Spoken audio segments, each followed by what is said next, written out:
Parte 1. Chamo-me Catarina e, à primeira vista, tudo parecia normal. Afinal, o que é que há de errado em ter um cão? Ainda mais quando o casamento já vai nos 30 anos e o amor, bem, digamos que andava mais para uma amizade com benefícios programados do que para a paixão à la novela.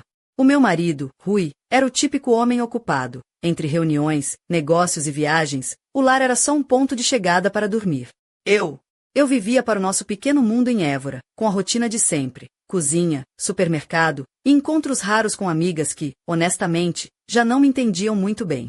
Foi numa dessas raras conversas com a Maria, uma daquelas amigas que gosta de ser diferente, que ela me deu o conselho que me mudou a vida. Catarina, se estás entediada, arranja um cão grande. A sério, vai abrir-te os olhos. Olhei para ela desconfiada, aquela sobrancelha arqueada que a Maria usava quando tinha uma ideia estranha, mas pensei, por que não? Já não tenho nada a perder. Uma semana depois, apareceu na nossa casa um São Bernardo enorme, que mais parecia um ursão de tão grande. Chamei-lhe Max, porque não podia ser um nome mais português, mas já imaginava que ele ia ser mais do que um simples cão de companhia. Vestia uma camisola leve de algodão azul, os meus sapatos de cortiça confortáveis, e tinha aquele colarinho de couro castanho no Max, que brilhava à luz da cozinha onde eu acariciava sentada no chão. O Rui nem se importou muito. Para que é que queres essa fera? Resmungou, e voltou para o computador, como se eu fosse uma maluca. Max, porém, parecia ser o único que me via verdadeiramente. Aquele olhar castanho dele, cheio de ternura e algo mais, fez-me sentir viva outra vez, como se fosse a protagonista de um daqueles filmes românticos que eu costumava adorar. E eu, que sempre fui discreta, comecei a usar camisetas justas e umas cuequinhas de renda que até eu mesma achava atrevidas. O Max merecia minha melhor versão. No início, foi só companhia. Mas o mundo muda quando menos esperamos. E a minha vida, com Max ao meu lado, virou um turbilhão que eu nunca poderia imaginar. Parte 2. Com o passar dos dias, eu comecei a perceber que algo em mim estava diferente. Eu sentia uma energia nova, uma luz que eu não via há anos. O Rui reparava também. Catarina, o que se passa contigo? Pareces outra pessoa. Eu ria, encolhia os ombros e respondia, só estou feliz. E era verdade. Max estava sempre por perto, como se fosse a minha sombra peluda e gigante. Quando eu me sentava no sofá, ele deitava a cabeça no meu colo, e eu sentia o calor do seu corpo forte e macio, quase como um abraço que dissesse estou aqui. Naquela manhã quente de verão em Monte Moro Novo, vesti uma blusa branca de seda que deixava os ombros levemente à mostra e uma saia midi leve que dançava com a brisa. Nos pés, umas sandálias de tiras finas, que davam um toque delicado ao meu visual. Max estava ao meu lado, com aquele pelo castanho avermelhado brilhante. Eu sentia o seu olhar fixo em mim, e não era só por ele ter fome ou querer brincar. Era algo mais profundo, quase inquietante. Rui já não sabia o que pensar. Ele tentava manter a distância, mas não podia negar que eu tinha mudado. Eu não precisava mais dele para me sentir completa. Max tinha tomado esse lugar. E, honestamente, ele não reclamava quando eu afagava durante horas, sussurrando palavras que só os dois entendíamos. Uma noite, enquanto tomava banho no chuveiro, ouvi um leve resfolegar à porta do banheiro. Max estava lá, sentado pacientemente, os olhos fixos em mim, como se fosse o meu guardião silencioso. Sorri e disse, és mesmo um exagerado, não és? Ele abanou a cauda devagar, como se concordasse. Mas o Rui tinha os seus limites. Um dia chegou mais cedo a casa, coisa rara, e ouvi murmúrios no quarto. Espreitei pela porta entreaberta e vi uma cena que me fez o coração disparar. Eu, deitada na cama, apenas com uma lingerie rendada vermelha que fazia meu corpo brilhar sob a luz suave do candeeiro, acariciava Max com um sorriso que talvez ele fosse o único a entender. Max olhava para mim com uma devoção tão intensa que eu quase podia jurar que ele pensava em mim como a sua rainha. Naquele momento, Rui ficou paralisado. Não sei o que passou pela cabeça dele, mas eu senti que algo dentro dele se partiu. Ele saiu devagar, sem fazer barulho, e naquela noite o silêncio entre nós foi maior do que qualquer palavra. Max tinha conquistado meu coração, e, de algum jeito obscuro, afastado meu marido para sempre. Parte 3. Depois daquela noite, a casa em Évora parecia ter outra vida, ou talvez fosse só a minha que tinha mudado para sempre. Aquele vestido de algodão leve, cor de vinho, que eu usava quando acordava, parecia agora um uniforme para uma nova Catarina, mais ousada, mais livre.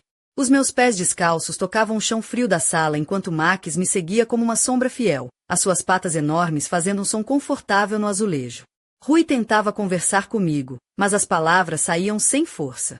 Catarina, vamos jantar fora, sair um pouco, dizia ele, mas eu só sorria, com um brilho nos olhos que ele já não conseguia decifrar. Max estava ali, no meio de nós, e parecia querer ser o centro da atenção, de um modo que o Rui nunca conseguiria competir. Passei a dormir com Max na cama. Sim, eu sei, pode parecer estranho, um São Bernardo e uma mulher dividindo o mesmo espaço íntimo, mas ele era tão quente, tão protetor.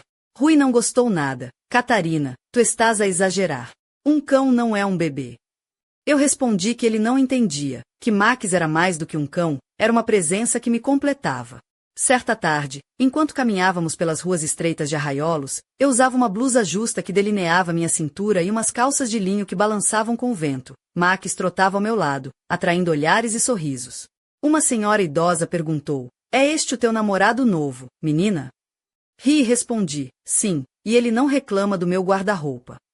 Max abanou o rabo, feliz com a atenção. Rui continuava a afastar-se, cada vez mais perdido. Ele via a transformação na mulher que amava e sentia-se excluído, como se Max tivesse roubado não só o meu coração, mas também o espaço que ele julgava ser só dele. A tensão crescia, e eu sabia que estávamos a caminhar para um ponto sem retorno, mas, confesso, não me importava. O que Rui não sabia é que Max não era apenas um cão. Havia algo nele, uma espécie de mistério, uma ligação que ultrapassava o comum. E eu estava pronta para descobrir até onde essa ligação podia ir, mesmo que isso custasse tudo que eu tinha conhecido até agora. Parte 4. Naquela noite, a casa em Évora estava envolta numa penumbra quase mágica. Eu usava um vestido de cetim preto, justo o suficiente para insinuar as curvas, mas sem perder a elegância. Os meus cabelos soltos tocavam os ombros e os brincos de prata brilhavam sob a luz tênue. Max estava aos meus pés, como sempre, com aquele olhar que parecia guardar segredos antigos. Rui entrou, cansado, e lançou um olhar desconfiado para nós.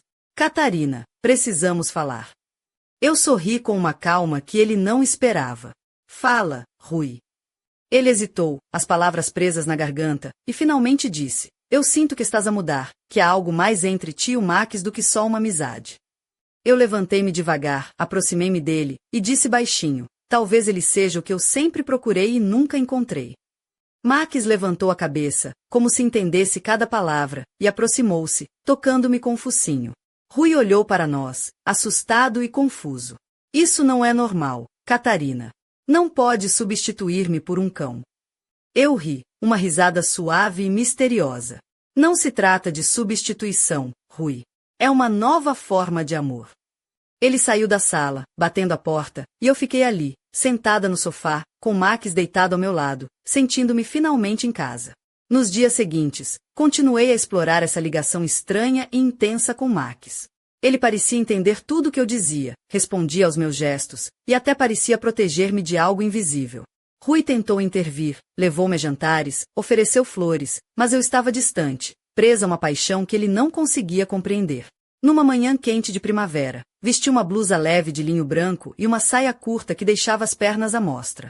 Max e eu caminhávamos pelas ruas de Évora quando um grupo de turistas nos olhou com curiosidade.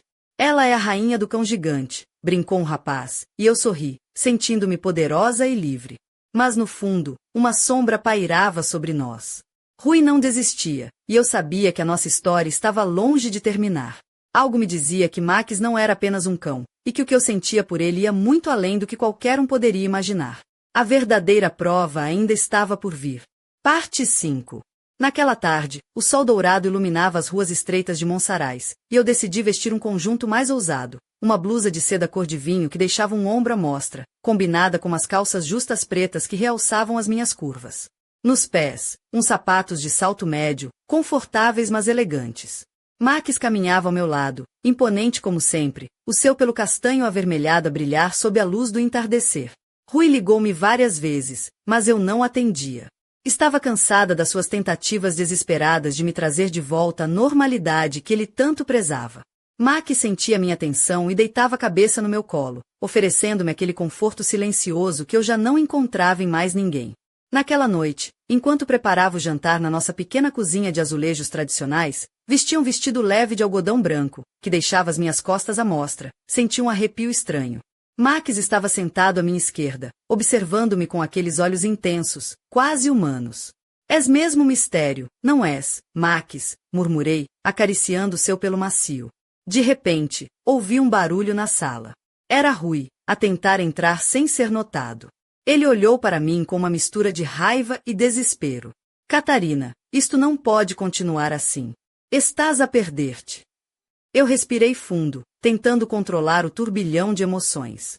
Perder-me? Ou encontrar-me, Rui? Max trouxe-me de volta à vida.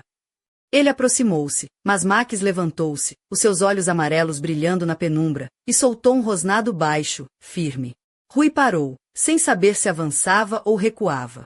Eu senti uma estranha sensação de poder, como se Max fosse meu guardião, o meu protetor contra um mundo que já não me compreendia. Naquele momento, percebi que nada seria igual. O nosso triângulo improvável tinha mudado as regras do jogo. E eu estava pronta para jogar com as cartas que o destino me tinha dado, mesmo que isso significasse perder tudo o que conhecia. Parte 6. Era uma noite quente em Beja, e eu vestia um vestido vermelho justo, com decote sutil que deixava transparecer a pele bronzeada pelos últimos dias de sol. Nos pés, umas sandálias de tiras finas que faziam os meus tornozelos parecerem mais delicados, e um colar de ouro simples adornava o meu pescoço. Max estava ao meu lado, enorme e majestoso como sempre, os seus olhos amarelos brilhando na penumbra do corredor. Rui apareceu inesperadamente, mais cedo do que eu esperava. Catarina, precisamos conversar, agora. A voz dele estava tensa, quase implorando por uma resposta que eu já não sabia se podia dar. Max encarou com aquela intensidade selvagem, e por um momento senti que ele não era apenas um cão, mas uma força da natureza que eu tinha invocado. Eu respirei fundo e disse, Rui, o que temos não é o que pensas. Max não é só um animal. Ele é a minha verdade. Ele olhou para mim com uma mistura de dor e confusão, e saiu, batendo a porta com força. Nos dias seguintes, senti o peso da solidão aumentar, mas também uma estranha paz. Max era o meu confidente, a presença que me compreendia sem precisar de palavras. À noite, deitada na cama, vestida apenas com camisola de seda que deslizava pelos meus ombros, eu acariciava-o enquanto ele repousava a cabeça no meu peito, e sentia uma conexão que ultrapassava o tempo e o espaço. Mas algo estava prestes a mudar. Uma noite, ouvi passos no corredor, e uma voz sussurrou meu nome. Olhei para Max, que levantou a cabeça, alerta. A porta rangeu lentamente, e uma figura entrou na penumbra. Não era Rui, nem ninguém que eu conhecesse. Um mistério que se aproximava, pronto para desvendar segredos que eu ainda não estava preparada para enfrentar. Max levantou-se, rosnando baixo, enquanto eu sentia o coração acelerar. A nossa história estava longe de terminar, e o próximo capítulo seria o mais intenso de todos. Parte 7. Naquela madrugada fria em Vila Viçosa, eu estava sentada na varanda da nossa casa antiga, enrolada numa manta de lã bege, usando um conjunto de pijama de cetim azul escuro que realçava a suavidade da minha pele. Max deitou-se ao meu lado, o seu corpo quente contra as minhas pernas nuas, enquanto a brisa leve fazia dançar as folhas das oliveiras ao redor. O silêncio era profundo, interrompido apenas pelo som distante de cães a ladrar e pelo bater suave das asas de uma coruja. De repente, um som estranho ecoou pelo quintal, um sussurro quase inaudível, que parecia chamar o meu nome. Max levantou-se num instante, os músculos tensos, os olhos amarelos a brilhar na escuridão. Eu senti um arrepio percorrer a espinha, como se algo invisível estivesse a observar-nos. De dentro da casa, vi uma sombra mover-se rapidamente. Levantei-me, com o coração a bater forte, e fui em direção à porta. Max seguiu-me, preparado para qualquer coisa. Quem está aí? Perguntei, tentando manter a voz firme. Nenhuma resposta. Apenas o silêncio carregado de mistério. Abri a porta devagar e dei um passo para fora, os meus pés descalços tocando o chão frio da pedra. Max rosnou baixinho, a sua postura protegia-me como nunca antes. Naquela noite, percebi que o passado que tentei enterrar estava a voltar para me assombrar. E que Max, o meu guardião fiel, não era apenas um cão, mas a chave para enfrentar segredos que eu nem sequer sabia que existiam. Enquanto as estrelas brilhavam no céu, uma pergunta pairava no ar. Estaria eu preparada para o que estava por vir? A resposta viria mais rápido do que eu esperava, e traria consigo uma verdade tão intensa quanto perigosa. Parte 8. No dia seguinte, vesti uma blusa de linho bege, com botões delicados que deixavam entrever um pouco da pele, e uma saia plissada azul marinho que rodopiava a cada passo. Nos pés, uns mocassins de couro macio, perfeitos para as ruas de calçada portuguesa de Extremóis. Max seguia-me fiel, o seu porte imponente a chamar a atenção dos passantes. Recebi uma carta anônima, escrita com uma caligrafia torta, que dizia apenas: nem tudo é o que parece. Cuidado com quem confias. O meu coração acelerou, e olhei para Max, que me fitava com uma expressão séria, quase humana. Decidi investigar. Fui à biblioteca da cidade, um edifício antigo com paredes cheias de livros empoeirados, e comecei a procurar registros sobre o passado daquela casa e do nosso bairro. Entre documentos e fotografias amareladas, encontrei algo perturbador: relatos de desaparecimentos misteriosos na região, todos ligados a cães grandes e a pessoas que pareciam ter perdido a cabeça. Enquanto folheava os papéis, uma senhora idosa apareceu ao meu lado, com um olhar severo. Não deve mexer nisso, menina. Há coisas que é melhor deixar no passado. Eu sorri, tentando parecer corajosa, mas por dentro sentia um frio que me atravessava. Voltei para casa, onde Max me esperava, e senti uma presença estranha no ar. O mistério envolvia-nos cada vez mais, como se estivéssemos a ser puxados para um abismo do qual não podíamos fugir. E naquele momento, percebi que Max não era só o meu guardião e companheiro. Ele era a chave para desvendar uma história que ameaçava consumir-nos a ambos. A noite prometia segredos e perigos, e eu estava pronta para encará-los, mesmo que isso significasse perder tudo. Parte 9. Naquela noite, envolta num vestido de veludo verde escuro que abraçava o meu corpo com suavidade, e com os cabelos soltos a caírem em ondas suaves sobre os ombros, sentei-me na sala iluminada apenas por velas. Max estava ao meu lado, a sua respiração calma preenchendo o silêncio, enquanto o vento batia nas janelas antigas da casa em redondo. Recebi uma visita inesperada, um homem alto, com um sobretudo escuro e olhos que pareciam carregar segredos do mundo. Ele entrou sem pedir licença e disse com voz grave: Catarina, o que procuras é perigoso. Max não é só um cão, e tu estás a mexer numa força que pode destruir tudo. Senti um arrepio.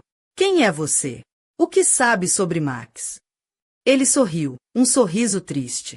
Eu já perdi tudo por causa desta ligação. Max é mais do que um guardião, é um elo entre o nosso mundo e algo que não devíamos tocar. A tua felicidade depende de ti, mas cuidado, nem todos querem que esta verdade venha à tona. Max levantou-se, rosnando baixinho, como se reconhecesse uma ameaça. O homem deu um passo atrás, e eu soube que aquela noite seria o ponto de viragem. Enquanto ele se afastava pela porta, deixava para trás um aviso que ecoava na minha mente: confia no que sentes, mas nunca no que vês. O mistério aprofundava-se, e a linha entre o amor, a obsessão e o sobrenatural tornava-se cada vez mais tênue. Eu estava no centro de uma história que ultrapassava a razão, e Max era a chave, ou talvez a prisão, do meu destino. A próxima noite traria respostas, ou talvez um fim. E eu estava pronta para enfrentar o que viesse, mesmo que isso significasse olhar de frente para o desconhecido. Parte 10. O ar estava pesado naquela noite em Évora, quando decidi vestir um vestido preto justo, com uma fenda discreta que deixava a perna à mostra, e uns brincos de pérola que refletiam a luz das velas na sala. Max estava ao meu lado, o seu corpo enorme e quente contra o meu, os olhos amarelos fixos na porta. De repente, ouvi um som abafado, um arranhar suave na porta, seguido de um gemido estranho. Abri devagar e, para meu choque, encontrei uma caixa antiga, coberta de pó e com um cadeado enferrujado. Dentro, havia fotografias antigas da minha família, com Max, ou melhor, com cães muito parecidos com ele, sempre ao meu lado, como se a história se repetisse ciclicamente. Uma última carta caía da caixa, com uma mensagem enigmática: a verdadeira ligação nunca morre. Max é mais do que um guardião, ele é o reflexo da alma que nunca partiu. Senti o coração disparar e, ao olhar para Max, percebi que ele não era apenas um cão nem um amigo, era uma parte de mim, um mistério que transcendia o tempo. Rui nunca mais voltou, e eu não me arrependo do caminho que escolhi. Mas naquela noite, quando o céu escureceu e a lua cheia iluminou a casa, soube que esta história não acabaria aqui. Porque, assim como Max, certos amores são eternos, e algumas obsessões nunca morrem. E no silêncio da noite, um novo latido ecoou, distante, prometendo um novo capítulo.